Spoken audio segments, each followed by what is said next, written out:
प्राणी के शरीर का एक अदृश्य अंग है मन, जो दिखाई नहीं देता, परंतु वही सबसे शक्तिशाली हिस्सा है शरीर का। ये याद रखो कि मन शरीर का हिस्सा है। अर्जुन, हम और तुम ये शरीर नहीं हैं, हम तो इन शरीर के अंदर रहने वाली आत्माएं हैं। ये शरीर तो केवल हमारे रथ हैं, हम उसके स्वामी हैं। रथ के टूटने से स्वामी नहीं टूट जाता, उसी प्रकार शरीर के सुख और दुख आत्मा को सुखी या दुखी नहीं करते। यदि हम आत्मा हैं, तो फिर ये सुख दुख का आभास हमारी आत्मा को क्यों होता है? ये सुख दुख का आभास आत्मा को नहीं होता, केवल शरीर को होता है। तो फिर आत्मा को क्या होता है? आत्मा को कुछ नहीं होता, क्योंकि ये होना न होना, सुख दुख, सर्दी गर्मी, ये सब प्रकृति के नियम हैं।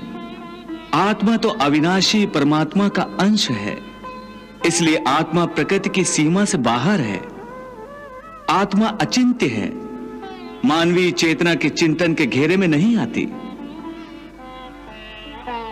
अर्जुन, आत्मा पर प्रकृति और सृष्टि के नियम लागू ही नहीं होते, क्योंकि वो सृष्टि और प्रकृति दोनों ही की पहुंच से बाहर है।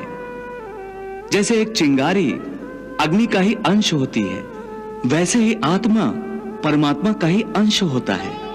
इसलिए वो नित्य, अजन्मा, सनातन और सर्वव्यापी है, स्थिर रहने वाला और अचल है।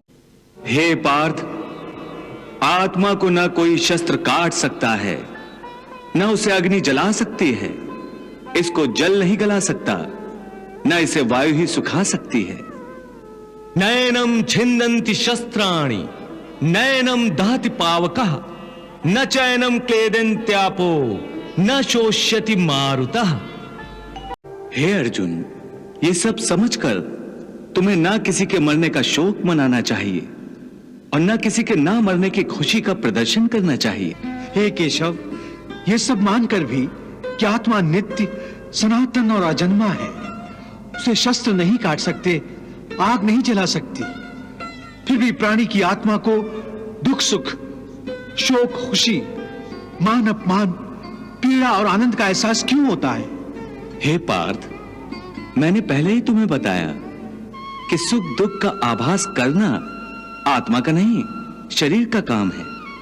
परंतु केशव, शरीर को दुख या पीड़ा तभी होगी जब शरीर को कोई चोट लग जाए या उसका कोई अंग कट जाए। जैसे शरीर आग में जल जाए, उससे जो पीड़ा होती है वो तो शरीर की पीड़ा है, परंतु मान हानि होने से जो दुख होता है या मान होने से जो आनंद आता है, उसमें तो शरीर को कोई चोट नहीं पहुंचती।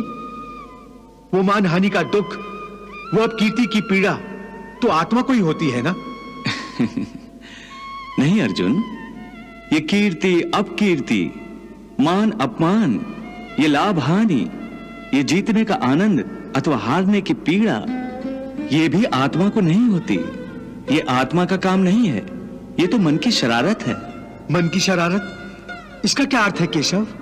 पार्थ, प्राणी के शरीर का एक अदृश्य अंग है मन, जो दिखाई नहीं देता, परंतु वही सबसे शक्तिशाली हिस्सा है शरीर का।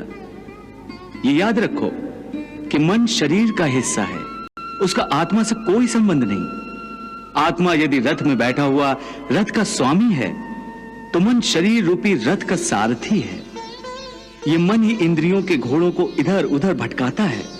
कभी यौवन के आवेश में यही चंचल मन मनुष्य को इस भ्रम में डाल देता है कि वो सर्वशक्तिमान है, वो सब कुछ कर सकता है, वो यहां का राजा है, जिसके आगे हर कोई झुक जाने पर विवश है और जिसे हर कोई प्रणाम करता है। जिस तरह दीपक की बाती को दीपक तले छुपा अंधेरा दिखाई नहीं देता, उसी तरह जवानी को उसके पीछे छुपा बुढ़ापा और कमजोरी दिखाई नहीं देती। परंतु जब शरीर के दीपक में यौवन शक्ति का घी जल जल कर समाप्त होने लगता है और दीपक तले छुपा अंधेरा बढ़ने लगता है, तो मनुष्य घबराकर चिल्लाने लगता है, मैं बीमार हूं। ये रोने का नाटक भी मन ही करता है। हे अर्जुन, मनुष्य को मैं के घमंड की मदिरा पिलाकर मदहोश करने वाला पाखंडी केवल मन है।